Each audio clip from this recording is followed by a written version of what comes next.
Ben ritrovati a tutti, buongiorno qua da Radio Rossonera, è martedì 28 novembre del 2023 e quindi giorno partita, Milan-Borussia Dortmund stasera alle 21 in quel di San Siro, quinta giornata di Champions League, si decide gran parte del nostro futuro europeo. Live da Dortmund, direi quasi, più che da Milano. Dal Polo Nord. Enrico Boiani, ciao.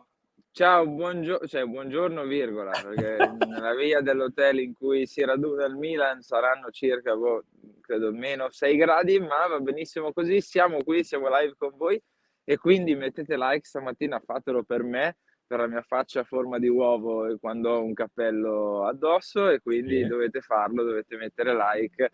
Arriviamo tipo a 1000, non lo so, 1500, 900, decidete voi, basta che lo mettete. Iscrivetevi al canale, attivate la campanella per tutte le notifiche.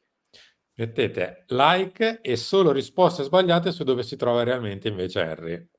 Esatto, anche, Invece sì, sì, che sì. in via Masaccio, mi pare. Va bene, partiamo direi, anche perché Harry c'è Sì, un colpa sorpresa, cioè? cioè non ci dovrebbe essere Rade Krunic in mezzo al campo, ma Yassin Adli. Ah, questa è mia nuova. Beh, Pioli pensa positivo, energia e test, sorpresa, gioca Adli. beh, Vi facciamo anche vedere il campetto con appunto Yassin che dovrebbe prendere il posto di Rade Krunic in mezzo al campo di fianco a Tijani Reinders e davanti a loro Loftus-Cheek. Per il resto la formazione è confermata. Maignan, Teo, Tomori, Ciao e Calabria, Adli e Reinders davanti a loro, con Loftus-Cheek in mezzo tra Pulisic e Ciukwueze, davanti c'è il ritorno di Olivier Giroud. Che beh, dire? sicuramente una mossa sorpresa, anche perché abbiamo sempre visto in questa stagione Pioli utilizzare Adli più per necessità che per scelta, no? Cioè, le volte in cui Adli è stato schierato per vere e proprie scelte sono state veramente pochissime, se non addirittura quasi nulle. Invece con tutti e due a disposizione, con Pioli che spesso si è affidato a Krunic anche in momenti importanti, in alcune situazioni anche lì per necessità, va con Adli. Forse questa cosa va un pochino incontro anche a ciò che ha detto ieri Davide Calabria, cioè che ci si aspetta una partita con continui ribaltamenti di fronte, con azioni da una parte e dall'altra, e probabilmente in questo senso Adli dal punto di vista offensivo ti può dare qualcosa in più, perché magari può velocizzarti le ripartenze, può mandarti in avanti con un lancio lungo, con una verticalizzazione. È ovvio che perdi la componente difensiva, tra virgolette, le caratteristiche più difensive, più di contenimento. Non so se sia appunto una scelta spregiudicata, una scelta troppo ottimistica, Mm. perché diciamo che scommetti sul fatto che tu sarai più bravo di loro a ripartire, tu sarai più bravo di loro nelle ripartenze e non avrai troppi problemi dal punto di vista difensivo. È vero anche, Simo, però, che la fisicità c'è, ha il numero 8 sulle spalle e si chiama Loftus-Cheek, e quindi se l'inserimento di Krunic era prettamente voluto dal punto di vista fisico, più che addirittura difensivo, la fisicità con Loftus-Cheek ce l'hai.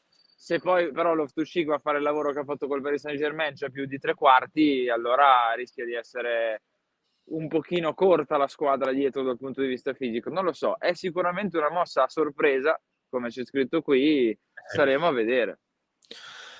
Io vi Tu ho come la visti sui vedi? social. No, adesso ve lo dico, ma vi ho visti sui social abbozzare l'idea del fatto che si sia in realtà fatto male Krunic e quindi gioca lì. Vi ho visti? Ah, No, perché li ho io non, letti. io Lo non so, ci ma sono avevo sicuro che pensato. anche qua sotto nei commenti ci sarà qualcuno che lo dirà. Ragazzi, gioca lì, punto.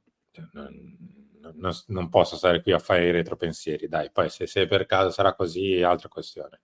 Ma non è così. Gioca Poi se lì Krunic va in perché... panchina, cioè se Krunic va in panchina vuol dire che sta Perché bene. è una scelta cioè, che bisogna pensare il perché è stata fatta. Cioè, si rinuncia a un giocatore che il mister difficilmente ha rinunciato quando era a disposizione, e quindi se lo fa ci sarà un motivo. Sicuramente il Milan deve fare gol perché portarsi via a casa al pari rischia di A, concederti solo un risultato a Newcastle, e B, se dovesse vincere il pari non sei più nemmeno padrone del tuo destino completamente.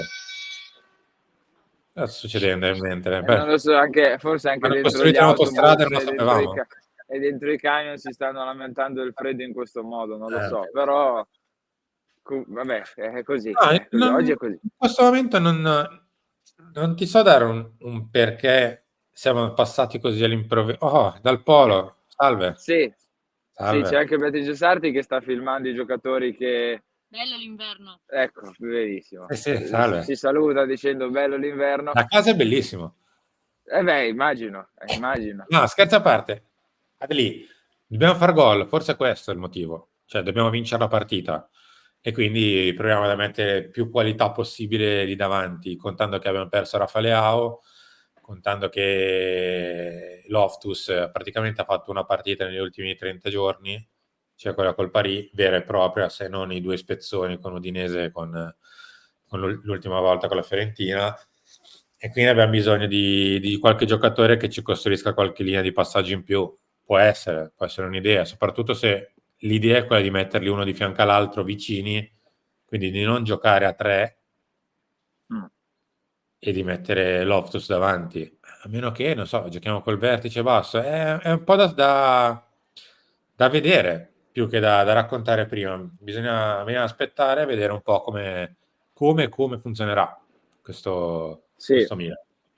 Sì, bisogna capirlo. Io credo che si possa andare come col Paris Saint-Germain con le 2 fasi, cioè fase offensiva Loftus si stacca un pochino, si alza un pochino, in fase difensiva Loftus scende un po' di più verso la linea degli altri 2 centrocampisti con magari Reinders che si allarga.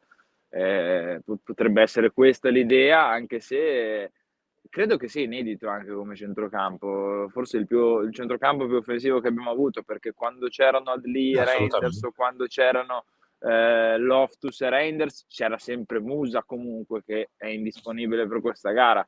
E quindi è proprio un centrocampo nuovo e magari chissà, può essere anche positiva questa cosa. L'unica cosa che mi auguro è che la squadra tenda a non spaccarsi, ecco. Se Eh, dobbiamo realmente fare una partita a viso aperto, se iniziamo a giocare invece che nei 40 metri, giochiamo sui 60 metri, è un po' complicata a tenere unita avendo Reinders e Adli insieme. Cioè io farei io più ti una direi partita anche Simo che è più complicata da aggressiva te e avanti. ti direi che è anche più complicata da tenere unita nell'ottica dei 90 e passa minuti, cioè se giochi a 60 metri verso il 70°, stanco per stanco, loro hanno giocatori che entrano La freschi, facciamo tu no. vedere. La Quindi facciamo vedere. quello è un Guarda, rischio. ti dico già, questa è una bozza di formazione del Borussia Dortmund. Credo di averne viste 4 diverse nelle ultime 12 ore, quindi questo fa capire che non è proprio super affidabile. Come l'importa? Ryerson a destra e Hummels, Slotterberg e Ben Sebaini chiudono la linea difensiva e fin qui non ci piove, sono questi 5. Sì, Davanti a loro Emre Can e Özcan, e anche qua più o meno dovrebbero essere loro, al netto del fatto che Sabitzer ha recuperato, ma siccome ha recuperato all'ultimo sembra possa partire più dalla panchina. sì. Tant'è che davanti a loro c'è Brandt, a destra Royce, a sinistra c'è Bino Gittens e Allora davanti a sì, tutti Fulkrug. vabbè, questa è la formazione che hanno usato nell'ultima partita di campionato.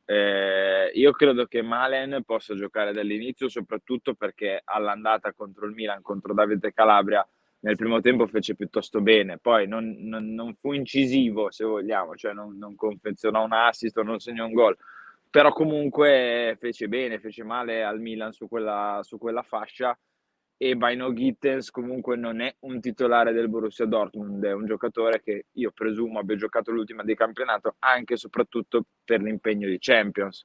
Quindi mi aspetto Malen, mi aspetto tra l'altro che Royce e Brandt possano scambiarsi quella posizione lì, cioè Brandt un po' più largo, Royce un pochino più centrale, anche perché nel corso degli anni ha un pochino perso il passo per fare anche l'esterno, però possono interscambiarsi benissimo nel corso dei 90.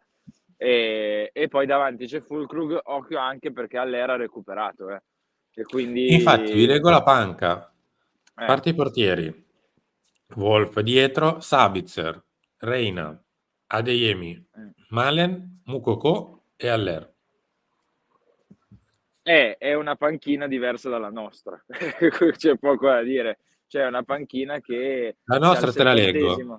Florenzi, Bartesaghi, Krunic, Pobega, Traoré, Xhaka e Jovic. Ecco, cioè noi tra Florenzi, Krunic a questo punto e Jovic saranno quelli credo i cambi.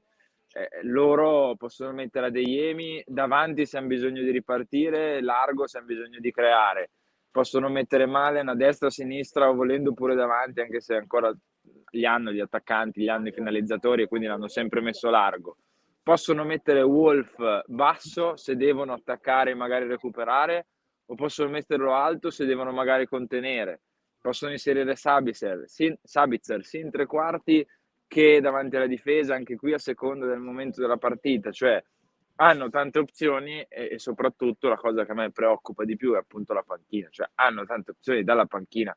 Alcuni giocatori che sono seduti in panchina vicino a Terzic sono meglio di quelli che partiranno dall'inizio e viceversa in altre partite del Dortmund. Quindi dobbiamo sperare sul fatto che il Dortmund faccia il Dortmund, cioè faccia un pochino il pazzo. Se è leggermente favorito, di solito butta via le partite, se è sfavorito invece sembra poter rinascere e fare i colpacci, e quindi speriamo che sia una classica partita del Dortmund che, direi, visti i 22 o comunque visti i 20, parte favorito, però noi siamo il Milan e dobbiamo fare la nostra partita. Ti direi dovremmo farla esattamente più o meno la stessa partita col Paris, cioè fare la Esatto. partita, prenderti la partita, intristire, tra virgolette, anche un po' l'altra squadra, mettergli un po' di dubbi nella testa, farli giocare male, come è successo nel secondo tempo, perché Mbappé ha sbagliato tanto. Quando sono arrivati i cambi non hanno inciso granché alla fine. Nonostante magari, come dicevamo anche nel pre-gara del Paris, la loro panchina aveva della gran qualità, ma alla fine non ha impattato, anzi è rimasto 2-1 e finita lì. Notte da veri diavoli, e chiudiamo. Milan, c'è in gioco il futuro, l'attacco davanti a Sinner, sì, perché il buon Yannick sarà in tribuna stasera a Milano. Battere il Dortmund è necessario per gli ottavi e i 9,6 milioni preziosi per il mercato. Serve la partita perfetta come col Paris. Il piano cardinale, Giare a Milano, Champions Stadio, Ibra, tempo di Verdetti. Il numero 1 di Red Bull atteso in città per la Coppa. San Donato ora l'ok tecnico dopo il nome. Ok, tecnico purtroppo arriverà solo e soltanto nel mese di dicembre, quindi calma. Siamo arrivati in Vabbè, chiusura. non siamo troppo distanti neanche a livello di temperature dal mese di dicembre, devo dire, quindi vai tranquillo, sereno, direttore. Tra l'altro invito tutti quanti a continuare con gli auguri al direttore perché tra un po' ci siamo e Sì. quindi continuate a fare gli auguri al direttore. Henry, grazie. Puoi andarti a scaldare? Sì, non so dove, però andrò a Beh, scaldarmi. in Bene. hotel. Bevetevi un Sì, caffè. sì. Sì, sì. Ci rivediamo a Chiama Milan. Non sarò in diretta, ma sarò in regia oggi, tutto il giorno. Arrivederci. Grazie a tutti, è stato un piacere. Ci ritorniamo tra poco. Chiama Milan delle 11, lancio delle 13, il talk delle 16 e poi stasera alle 23 il post partita. Ciao.